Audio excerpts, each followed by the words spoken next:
Hi students, कैसे हैं आप लोग। आज आपके फिजिक्स का फर्स्ट डे है, क्लास 10th के फिजिक्स का फर्स्ट डे है। आज हम लोग शुरू करते हैं फर्स्ट चैप्टर और आपके फर्स्ट चैप्टर का नाम है फोर्स।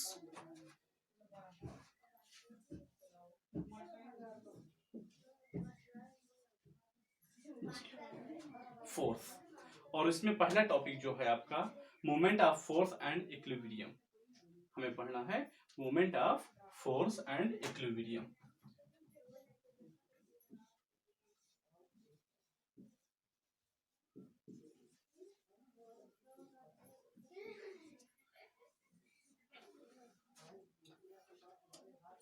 ये आपका फर्स्ट वो चल रहा है।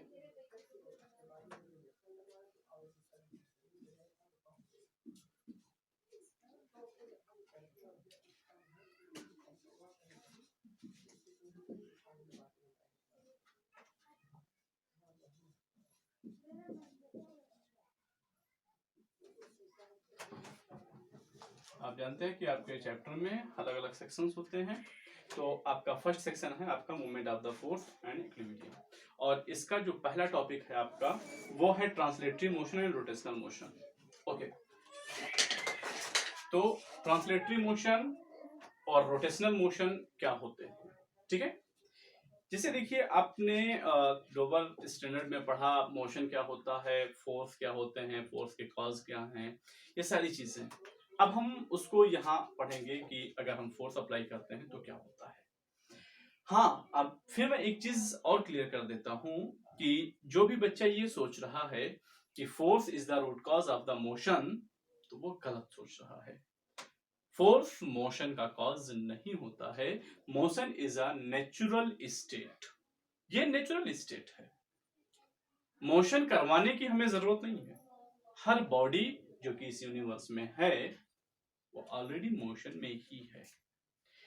इस पे हम लोग और ज्यादा डिस्कस करेंगे आपके नेक्स्ट क्लासेस 11th में, क्योंकि अभी आप उतना समझने के लिए तैयार नहीं है। तो बस बेसिक आप इतना जान लीजिए कि फोर्स मोशन के लिए जिम्मेदार नहीं है, बल मोशन को प्रोड्यूस नहीं करता है। तो फिर बल किसके लिए जिम्मेदार है, बल क्या कर सकता है। तो बल आपका force is the cause of the acceleration. Force acceleration का काज है, मोशन का काज नहीं है। वो मोशन नहीं करवाता है, वो किसी भी बॉडी में एक्सीलरेशन क्रिएट करता है। और ये एक्सीलरेशन क्या करता है, एक्सीलरेशन किसको कहते हैं, इसको आपने क्लास 9th में पढ़ा। The rate of the change in the velocity is known as the acceleration. Acceleration क्या है, आपके वेलोसिटी में जो चेंज आता है पर सेकेंड यूनिट टाइम में। रेट का मतलब होता है किसी यूनिट, जैसे मान लीजिए आप मार्केट में जाते हैं, आप फल खरीदते हैं, तो जब आप फ्रूट खरीदते हैं तो आप क्या बोलते हैं। जैसे आप गए सेब खरीदना है तो आप कहते हैं उसको कि 10 किलो सेब दे दो, बस हो गया। नहीं, आप पहले क्या पूछते हैं, आप पहले ये पूछते हैं कि सेब कितने रुपए किलो है, और इसी को हम क्या कहते हैं, रेट।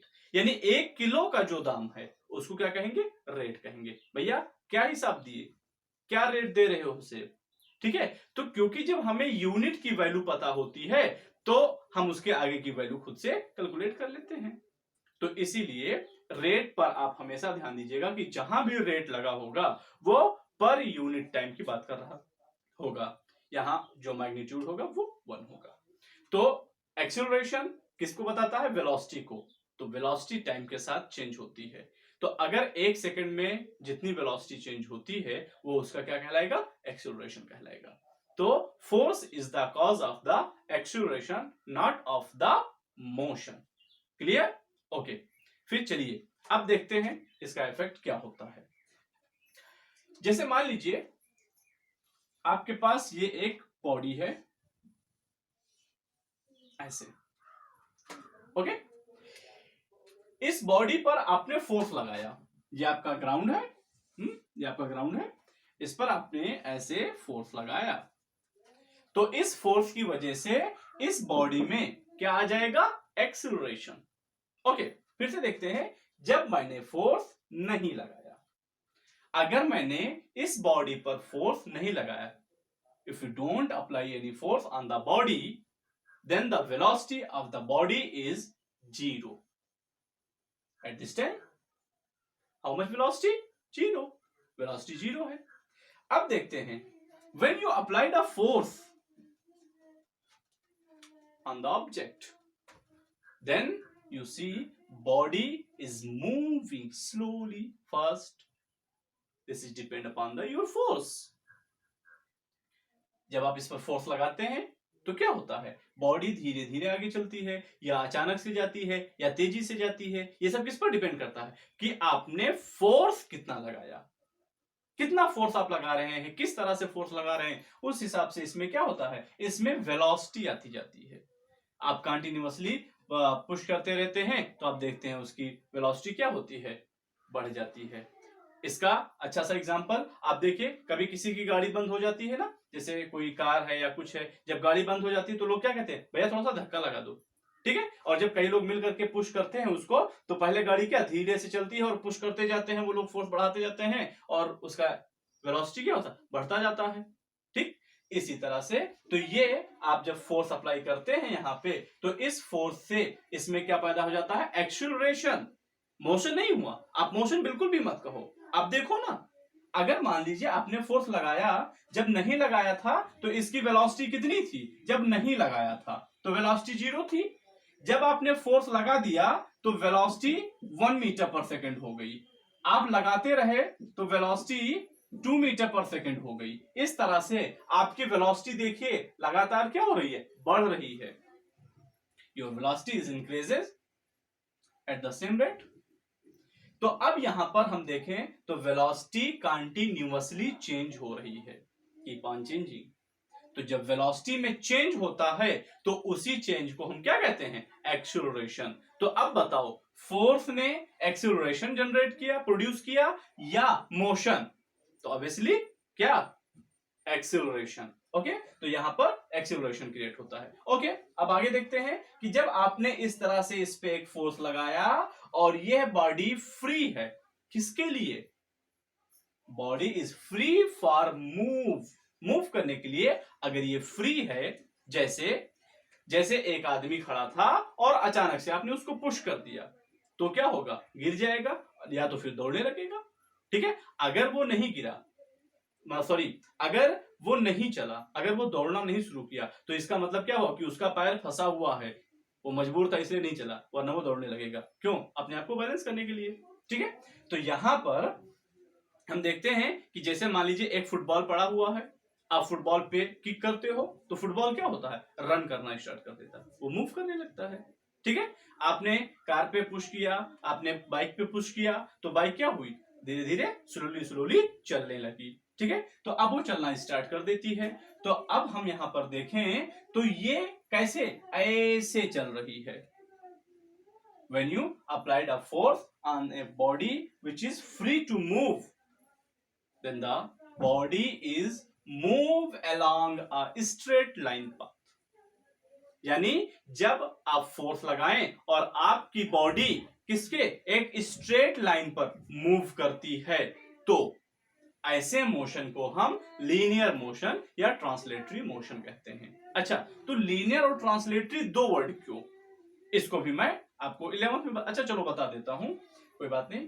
तो यहां पर देखिए, जैसे एक पॉइंट ऑब्जेक्ट है, ठीक है, जैसे एक गेंद, एक छोटा सा गेंद, तो पॉइंट ऑब्जेक्ट के लिए हम लीनियर मोशन यूज करेंगे. और अगर सिस्टम है जैसे बस, कार, ये पॉइंट ऑब्जेक्ट नहीं है, ये कई चीजों से, हिस्सों से मिलकर बने होते हैं. जैसे ट्रेन काफी लंबी होती है, तो ऐसे चीजें जो सिस्टम ऑफ पार्टिकल्स होते हैं उनको ट्रांसलेटरी मोशन कहा जाता है. बात समझ में आ गई? नहीं समझ में आई होगी तो हम लोग फर्स्ट ईयर में इसको एक बार फिर डिस्कस करेंगे, वहां पर आपको अच्छे से समझ में आ जाएगी. तो यहां पर हमने क्या देखा, when we applied a force on any object and object is free to move, then body start motion along a straight line, and this motion is known as the linear motion or translatory motion. Okay, लेकिन सोचो अगर ये free ना होता move करने के लिए, चलिए मैं इसको लेता हूं, अगर मैं इसको देखूं और मैंने इसको ऐसे पकड़ के रखा है और आपने इस पर ऐसे फोर्स लगाया, ठीक है, फिर से देखिए ये है और इस पर ये फोर्स लगाया, तो क्या ये एक स्ट्रेट पाथ पर जाता है?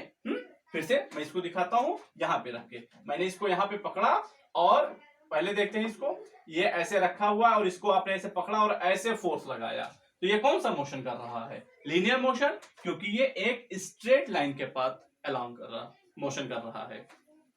लेकिन अगर हम इसको ऐसे पकड़ते हैं और आपने इस पर ऐसे फोर्स लगाया, तो अब देखिए क्या ये एक स्ट्रेट पाथ पर मूव कर रहा है? नहीं कर रहा है ना, ये क्या हो रहा है, ये ऐसे घूम जा रहा है, ठीक है। Then when you applied a force on any object, pivoted object, जिसको आपने पकड़ के रखा ना वो पॉविटेड ऑब्जेक्ट होता है, यानी उस पर एक पिन लगा होता है या किसी भी तरह से हम उसको पॉविट कर देते हैं, ठीक है। तो जब आप इस तरह से इस पर फोर्स लगाते हैं तो ये क्या होता है, ये अपने एक्सिस के अबाउट रोटेट करने लगता है, ठीक है। This is the rotating about its axis which is passing through the axis of the pivot. जहां से आपने इसको पॉविट किया है उसके अलोंग आपकी एक्सिस पास होती है, तो उसको हम क्या कहते हैं, रोटेशन। तो ये क्या कर रहा है, रोटेट कर रहा है ना, तो इस तरह के मोशन को हम क्या कहेंगे, रोटेशनल मोशन। ओके, तो there are two types of the motion, linear motion and translatory motion. और भी मोशन होते हैं ना, 9th में आपने पढ़ा था, उसको हम लोग आगे डिस्कस करेंगे। अभी यहां पर दो आपने मोशन पढ़े।